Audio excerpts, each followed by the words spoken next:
I am waiting for specific information. Que nous devions subir matin. Uganda is now a free country.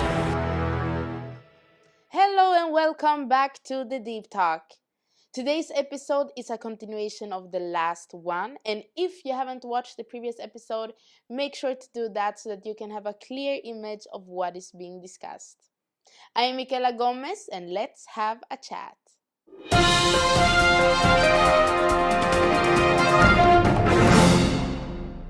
Without any delay, allow us to dive deeper into analyzing the concept of identity by hearing some elaborations on the previous answers given by Niwe. Welcome. Thank you very much. In the last episode, you talked about what identity is. You mentioned some important factors such as norms, values, relationships, and self-image. In this regard, what used to be Africa's identity before colonialism, when including these factors? Africa's identity before colonialism was shaped and defined by the dear African cultures and traditions. I say cultures and traditions in plural because different communities, different tribes, different kingdoms had different cultures and traditions. If you break it down into three dimensions, the social, political, and economic identity of Africa before colonialism, you will come to understand that the concept of African identity was entirely shaped by Africa's cultures and traditions. If we talk about the political identity of Africa, today we have nations and we have a continent called Africa. But before colonialism, we didn't have the current systems, the current state structure. And I don't think they used to mention something like African continent before colonialism. So before colonialism, we had kingdoms that were led by kings, and these kingdoms had a parliament. They had ministers, but not the term minister. For instance, our parliaments were called council of elders, who were chosen by the king himself or by the tribes themselves, choosing these elderly people, senior citizens, to support the king in coming up with laws that will guide their people. The kingdoms were also made up of chiefdoms that were led up by chiefs. From chiefdoms, if you go down, you'll find each chiefdom was made up of communities, and these communities were made up of tribes that came together to form these communities, to form the chiefdoms. Then if you go down from tribes, you'll come to a level of clans. Clans were, in brief, clans were like extended families that shared the same ancestors that came together to form a clan. From a clan, you go to extended families. Extended family is a family of father, mother, children, uncles, cousins, aunties, all these people, grandparents, extended families. From extended families, you break it down out to a nuclear family. That was the basis of the society. That was a family of the father, the mother, and the children. So that's, you can break it. I can say that was our political system that came up from the kingdoms to the basis, the foundation, which was a family. If you talk about our economics, our economic identity before colonialism, today we are seeing industrialization. We are seeing different jobs, white collar jobs that never existed before. Our economic identity was basically most Africans were farmers, pastoralists, and fishermen, and women, of course. But to a larger extent, most Africans were farmers. They cultivated the land. And most Africans also were pastoralists. We have also some who were nomadic pastoralists, who are wandering up and down with their animals, looking for pasture, based pasture for their animals. The most important economic factor now that defined the African identity was the communal ownership of land. Today, land is owned by individuals. But before colonialism, land was owned by the entire community, communal ownership of land. If you are farmers, you shared the same land. If you are pastoralists, you shared the same land. Socially, our identity, I can say it was based on two factors. One was gender, men and women, male and females. Our gender was central to our social identity because our roles, the roles that we shared, depended on our gender. For instance, men were cultivated the land. They went for hunting, men went out for fishing, and men also provided security, protection to the community and their families, whereas women took care of the young ones, the kids, and did almost all domestic work at home. But again, a second important factor was also age groups. Our role was also dependent on the age set. We had activities to be done by young men and women, activities to be done by young adults, even by senior citizens that we may call elders. So there are two factors that really defined our social identity. One was the gender, second was the age groups, age sets. So basically the Africa's identity before colonialism was built around, if not shaped, if not defined by our traditions and cultures. Yeah.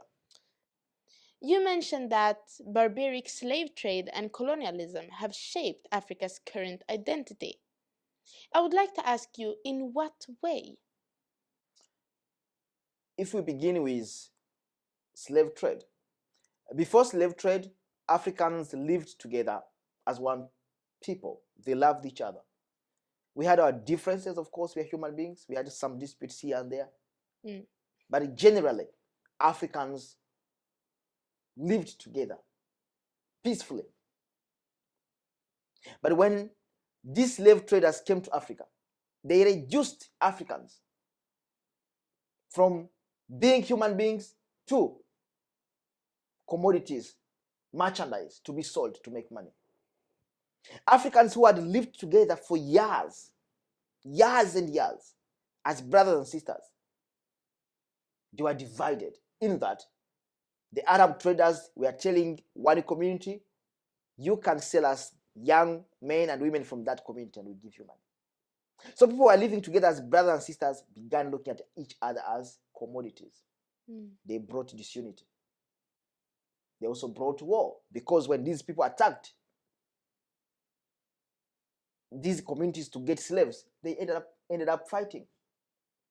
They brought wars, enmity, and disunity. When slave trade had lost meaning because of industrialization in Europe and America, the British decided to return some of the former slaves. In 1787 and 1792, the British returned hundreds of former slaves and they resettled them in current days Sierra Leone. And in 1820 and 1821, the United States also did the same. It brought back thousands of former slaves to Liberia. When these former slaves came back to Africa, they were not welcomed. They ended up fighting for their own survival with the native Africans, the owners of that land. They brought war and disunity. That's why today we are seeing civil wars everywhere in Africa. The seed was planted by slave trade. This seed of disunity, the seed of hatred, was planted by slave trade that reduced Africans from being brothers and sisters to becoming commodities and merchandise to be sold. When they returned the slaves, they ended up fighting with the native owners of the land. So they brought war. That was slave trade. Yes. If you look now at colonialism, the effects of colonialism on our current identity are very visible. For instance, I'm born in the Democratic Republic of Congo. My first years in school, I was taught French because Congo was colonized by Belgium. So French is our official language. I was being confused with French for some years, not because I wanted it, but because that was the system. Some years later, we had to move to Uganda. Going to Uganda, things changed. It was now English. I was just 11. I had to change from French to English. Now I speak English as if I'm an Englishman. But they never asked me if I wanted to speak English. No. All these countries, Congo is using French as the official language, Uganda is using English as the official language, just because they were colonized, one by France and one by Britain. Ugandans never chose to speak English. They were forced to speak English. And up now, we are still speaking English against our very own will. Some say, oh, we want to speak English, but we don't really want to speak English. That's why when we speak to our great-grandmothers, we go back to our own languages, because that's when we communicate fluently. Look at our current political structures. We now have states, countries led by presidents. In most of them, after every 5 years, we are having elections. But before colonialism, we never had this kind of states. We had kingdoms, and we never actually had elections to get these kings. No, we had our own way. Our traditions and cultures had specified how to get kings. By now, we are using the Western style to get leaders to lead the Western formed states in Africa. And mind you, none of these Africans, for instance, people in Kenya, none of them were consulted by the British and asked them if they are willing to be part of Kenya. The British sat down and said, this is Kenya and you must be in it. You have no choice. Most of these states were born in the famous Berlin Conference of 1884 and 1885. In this conference, the Berlin Conference, European nations sat down and partitioned Africa amongst themselves without seeking the consent of Africans. No, they decided this will be Burundi, this is Rwanda, that is Gabon, that will be Nigeria, and that will be Cameroon. They decided. Look at now we have the modern concept of democracy. We never had democracy. We are having other colonial sicknesses that are disturbing Africa. Corruption is one of them. A lot of things that we are seeing today never existed before colonialism. But now we are living with them. They are a true reality. You also claim that Africa has not yet reached an identity crisis, but could be reaching one in the near future. What makes you claim that Africa is not yet facing an identity crisis, and what should be done in order to preclude such possibility? Well, without fear of any contradiction, I will still repeat it again that Africa is not facing anything like an identity crisis. We are not yet there. We do have our own issues. I know we have issues with our current identity, but not at the level of an identity crisis. The reason why I say that is that, first, the fact that we still have young men and women, just like you and me, all over Africa, Africans, who are talking about the need to reclaim our lost identity. The need of Africans to go back to their roots is enough to convince me that we are not yet facing identity crisis. The fact that we know we have a problem, then we are not yet facing identity crisis. Because when you are in the state of identity crisis, you can't identify yourself. You are totally confused of your self-identity. But the fact that we still have young men and women, even old men and women in Africa, who are saying, listen, we have to deal with our identity. We have some issues with our identity. Then we can't say that we are having identity crisis.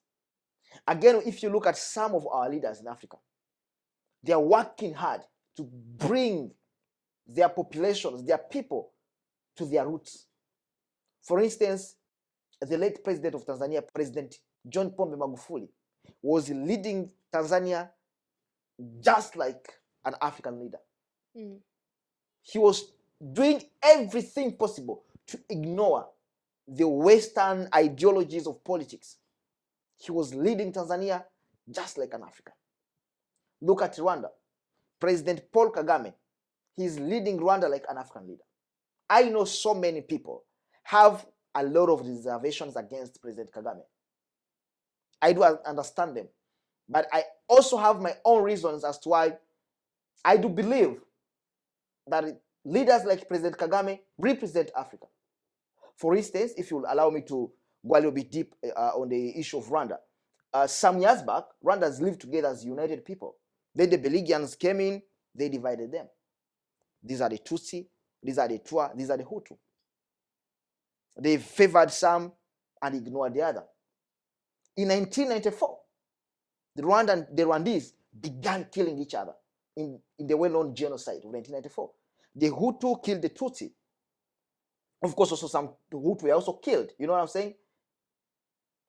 Yeah. Because of the divisions that had been planted by colonialism, by the belligerents. But this is a man who has just come up from nowhere. Paul Kagame has united Rwandese people now. The Twa, the Tutsi, the Hutu, they are living together now. They are united. They are working hard together to build a strong Rwanda. So the fact that we still have leaders like Paul Kagame trying to bring Africans together, make Africans to think like Africans, we cannot say that we are facing identity crisis. What should we do to avoid identity crisis? The people like me and you, leaders like Paul Kagame and the late President John Pombe Magufuli, even if you go back to the late President of Burkina Faso, Thomas Sankara, have to be emulated. They have to be emulated everywhere in Africa. Africans should wake up. We should realize that we have issues with our identity, and we do not have the luxury to ignore it. We must work hard to reclaim our lost identity. If we do this, we shall not reach the identity crisis. We shall actually go back to our original identity. If you would look at it in a global perspective, you mentioned that Africa has a lost identity compared to other continents. How could that impact Africa's relations with the other actors in the international arena? Oh, well, that will really impact us so much because I think I said it this one last time. We are dealing with people who know themselves when we don't know ourselves. That's the main challenge, and that's how it will affect our relationship with them.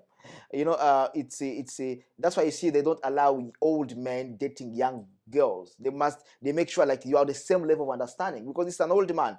He knows what he's doing, but this young girl, a teenager, 14 years old, can be lied to because she doesn't even understand herself. She doesn't even understand her body. But this is an old man who knows everything. That's the same case with Africa. We are dealing with the Chinese, we are dealing with Europeans who have a clear image of their identity. Whereas for us, we are not sure of our identity. Some believe that the current identity we have from the West is the best. Others think it's a sort of sickness we are having with the Western identity. So we are still in a state of confusion. So when you deal with somebody who has a clear mind about what he's doing, about himself, about his identity, yet you don't have a clear mind about your own identity, tell me, what kind of relationship are you going to have? Of course, that's why we are losing all the time when it comes to negotiations and contracts. Someone will have dominion. Yeah, that's why they're dominating every time. When we are signing deals with China, China is coming with money, but at the end of it all, you find you are not winning anything. We are investing heavily in infrastructures that we don't even need. I'm telling you, you see, an African country is going to build a railway from nowhere to nowhere. A railway connecting a poor village and another poor village. So we must think about our own identity. So our current identity is affecting our relations because we are ending up with deals that are not beneficial to us, that are benefiting one side. And unfortunately, we are the side that is losing.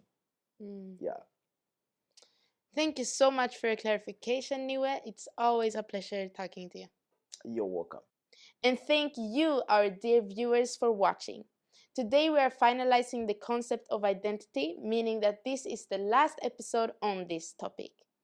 Conclusively, I would love to encourage you and challenge you to re-examine yourself. Ask yourself, who are you? Have you been influenced by the West? Has colonialism determined who you are and your future? No, my dear friend.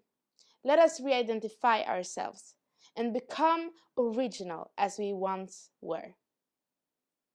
Thank you once again for watching, and don't forget to like, subscribe, and comment. Tell a friend to tell a friend, because the more we are, the better. Thank you.